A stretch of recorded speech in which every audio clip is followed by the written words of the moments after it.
அழகே அழகு சீரியலோட அடுத்து வரப்போகிற எபிசோடுக்கான ப்ரோமோ பார்க்கலாம்.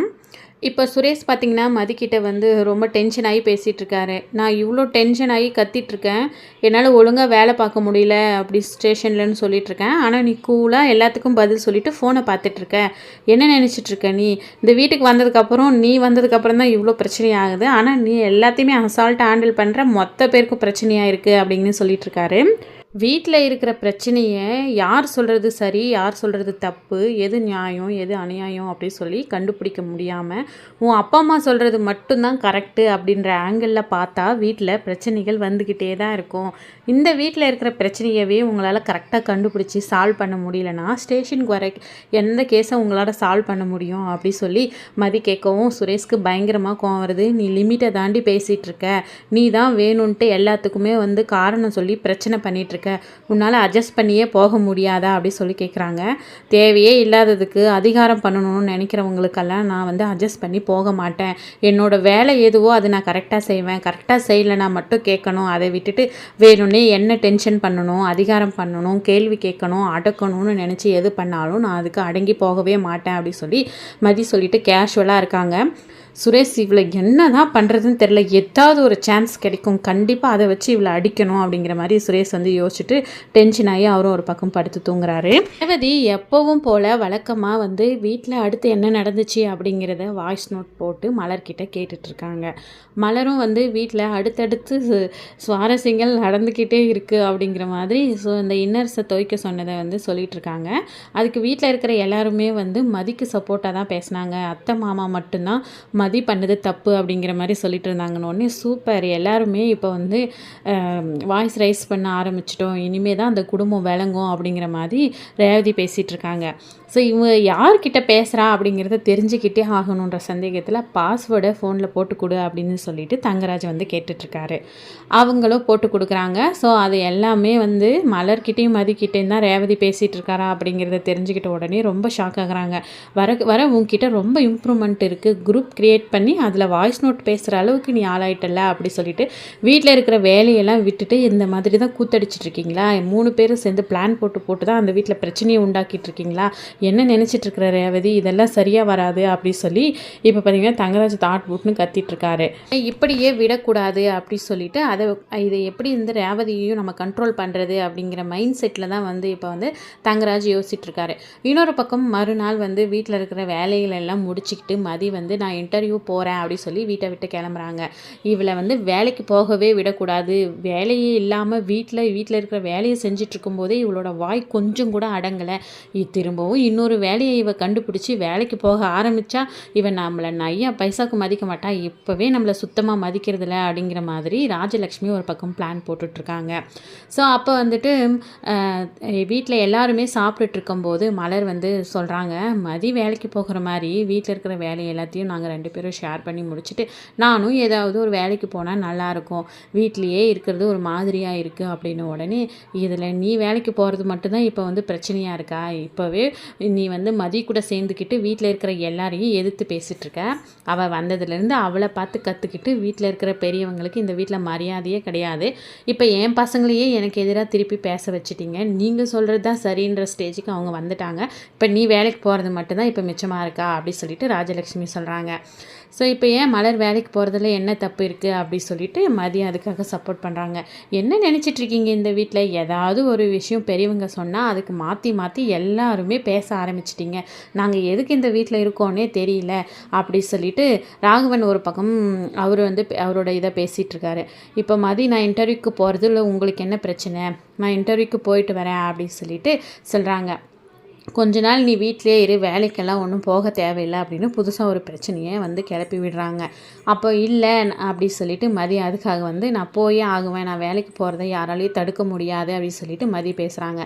உடனே ஆரம்பிச்சிட்டியா, எப்படியும் வந்து நீ பேச ஸ்டார்ட் பண்ணால் நீ பேசுகிறது தான் கரெக்டு அப்படின்ற மாதிரி 1008 நியாயக்கதைகளை சொல்லி வந்து நிற்க போகிறேன், நீ எங்கே இந்த வீட்டுக்கு அடங்கி இருக்க போகிற, நாங்கள் எங்கே இனி சந்தோஷமாக இந்த வீட்டில் இருக்க போகிறோம் அப்படிங்கிற மாதிரி ராஜலக்ஷ்மி பேசுகிறாங்க. நீயும் சுரேஷ் எதுக்குடா அமைதி அமைதியாக இருக்க, இப்போல்லாம் வர வர அவள் பண்ணுறதே சரி, இல்லைன்னா இந்த வீட்டில் என்னன்னாலும் நடக்கும் அப்படிங்கிற மைண்ட் செட்டுக்கு வந்துட்டேன்.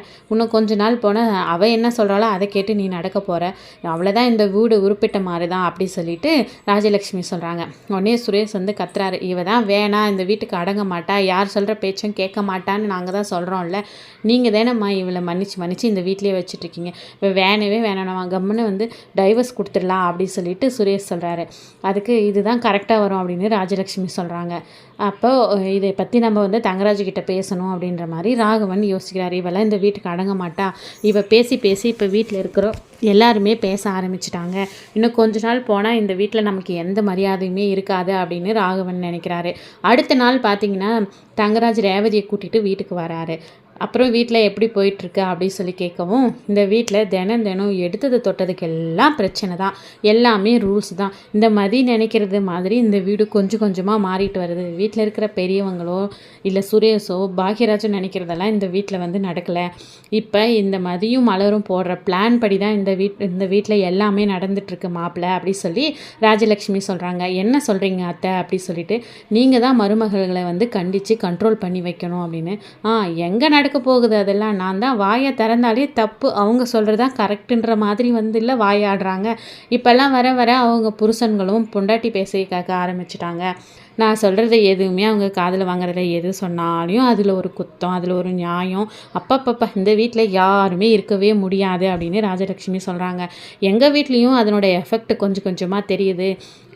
என் வீட்டில் இருக்கிற வேலைகளை செஞ்சுட்டு நான் என்ன சொல்கிறேனோ அதை செஞ்சுட்டு அம்மா சொல்கிறத செஞ்சுக்கிட்டு இருந்த ரேவதி இப்போ குரூப் க்ரியேட் பண்ணி இவங்களோட திட்டம் போட்டு அங்கேயும் எக்ஸிக்யூட் பண்ணுறா அப்படி சொல்லிட்டு அவங்க அம்மா கிட்ட தங்கராஜை பற்றி சொன்னதே இல்லை, பிரச்சனை பண்ணதை எல்லாத்தையுமே வந்து தங்கராஜ் அங்கே வந்து சொல்கிறாங்க. இதை கேட்ட உடனே ராகவன் ராஜலக்ஷ்மி ஷாக் ஆகுறாங்க. ரேவதி நீயா அப்படி பண்ண, மாப்பிள்ளையவே வந்து நீ சம்மந்திக்கிட்ட தப்பாக சொல்லியா என்ன ரேவதி, நீ வர வர உன்கிட்ட நிறைய சேஞ்சஸ் தெரியுது, இந்த மதியை பார்த்தல நீ உன் வாழ்க்கையை எடுத்துக்காத, அவளுக்கு தான் இதெல்லாம் ஒரு பெரிய விஷயமே இல்லை, குடும்ப மானத்தை எடுத்துகிட்டு போய் போலீஸ் ஸ்டேஷனில் வைக்கிறவாவ, உனக்கு அதெல்லாம் செட் ஆகாது, உன் வாழ்க்கையை நீ பார்க்குற வழியை பாரு, அவள் ஆடிட்டுருக்கான்னு சொல்லிட்டு அவளை பார்த்து நீ எல்லாத்தையும் கற்றுட்டு பண்ணிகிட்ருக்காத அப்படி சொல்கிறாங்க.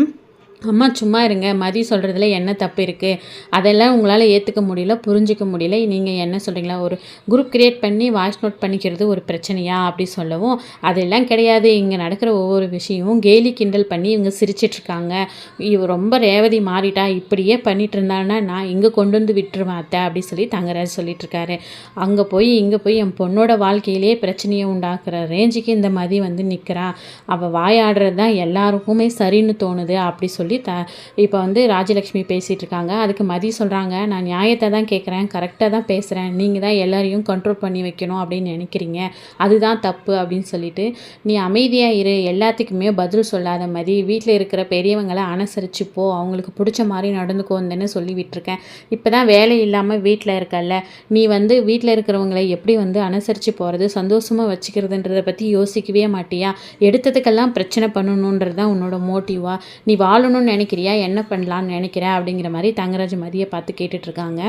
நான் வாழணும்னு தான் நினைக்கிறேன், வீட்டில் சுற்றி இருக்கிறவங்க தான் ஏதாவது ஒரு பிளானை போட்டு இந்த வீட்டை விட்டு அனுப்பிடலான்னு முடிவு பண்ணி என் மேலே தேவையில்லாத குற்றச்சாட்டுக்களை வைக்கிறாங்க அப்படி சொல்லி மதி சொல்லவும், இவகிட்டெல்லாம் பேசி ஜெயிக்கவே முடியாது போல் அப்படி சொல்லி யோசிச்சுட்ருக்காங்க. இப்போ இவ வேலைக்கு போக போகிறாளாம், இன்டர்வியூ போகிறாளாம் அப்படி சொல்லவும், வேலையெல்லாம் ஒன்றும் வேணாம், வீட்டிலே இரு, சொல்கிற பேச்சை கேட்டுக்கிட்டு அப்படி சொல்லி தங்கராஜ் சொல்கிறாங்க. அதெல்லாம் சொல்கிறதுக்கு நீங்கள் யார், வந்தீங்களா, உங்கள் வேலையை பார்த்துக்கிட்டு போயிட்டே இருங்க, நான் என்ன பண்ணணுன்றதெல்லாம் நீங்கள் சொல்லாதீங்க அப்படி சொல்கிறாங்க. என்ன நினச்சிட்ருக்க அப்படி சொல்லிட்டு தங்கராஜ் பயங்கரமாக கோவப்படுறாங்க. நான் வேலைக்கு போயே தீருவேன், அதை யாருன்னே தடுக்க முடியாது அப்படி சொல்லிட்டு மதி பேசவும், இதை கேட்டு தங்கராஜுக்கு ரொம்பவே ஷாக் ஆகுது. ஸோ இப்போ மதி இன்டர்வியூக்கு போகிற இடத்துல ஏற்கனவே ஏன் உன்னை வேலையை விட்டு நிறுத்தினாங்க அப்படிங்கிற கொஷின் வருது, அதுக்கு தேவையே இல்லாத காரணமே இல்லாத என்னை ரிலீவ் பண்ணிட்டாங்க அப்படி சொல்லி மதி சொல்லவும், நீ நல்ல வேலை செய்கிற பொண்ணாச்சே, எப்படி உன்னை விட்டு நிறுத்தினாங்க அப்படின்னு சொல்லி அந்த காலேஜில் இருக்கிற பிரின்ஸிபலுக்கு கால் பண்ணுறாங்க. கால் பண்ணும்போது தான் தெரியுது வீட்டில் கொடுத்த ப்ரெஷர்னால தான் வந்து மதிய வேலையை விட்டு நிறுத்தினதாக சொல்கிறாங்க. இதை கேட்டு இந்த காலேஜில் இருக்கிற பிரின்ஸிபல் ரொம்ப ஷாக் ஆகுறாங்க. இதை மதிக்கிட்ட சொன்ன உடனே மதிக்குமே ரொம்ப ஷாக் ஆகுது. ஸோ வீட்டில் இருக்கிற இந்த சுரேஷும் தங்கராஜும் தான் பிளான் போட்டு நம்மளை வேலையிலிருந்து நிறுத்த வச்சுருக்காங்க. அப்போ தான் நம்ம வீட்டில் அடங்கி வீட்டில் சொல்கிற பேச்சை கேட்டு இருப்போன்னு அவங்க பிளான் பண்ணியிருக்காங்க. இந்த விஷயத்த சும்மாவே விடக்கூடாது. இதை எவ்வளோக்கு எவ்வளோ பெருசாக்கணுமோ அவ்வளோக்கு அவ்வளோ பெருசாக்கி நம்மளுடைய பர்சனல் விஷயத்துலையோ என்னோடய வேலை விஷயத்துலையோ இந்த தங்கராஜை தடையே இடக்கூடாது அப்படி சொல்லி இதுக்கு ஒரு பிளான் போடணும் அப்படிங்கிற மாதிரி மதி யோசிச்சு பயங்கர டென்ஷன் ஆகுறாங்க. ஸோ இதுக்கப்புறம் மதியோட அடுத்தடுத்த மூவ் எப்படி இருக்கும் அப்படிங்கிறத வரப்போகிற எபிசோடு பார்த்து தெரிஞ்சுக்கலாம். ஸோ மதி வந்து தங்கராஜ் தான் தன்னோட வேலை போனதுக்கு காரணம் அப்படிங்கிறது தெரிஞ்சு என்னெல்லாம் பண்ணுவாங்க அப்படின்னு உங்களுக்கு தோணுச்சுன்னா மறக்காமல் கமெண்ட் பண்ணுங்கள். இந்த வீடியோவுக்கு ஒரு லைக் போடுங்க. நன்றி.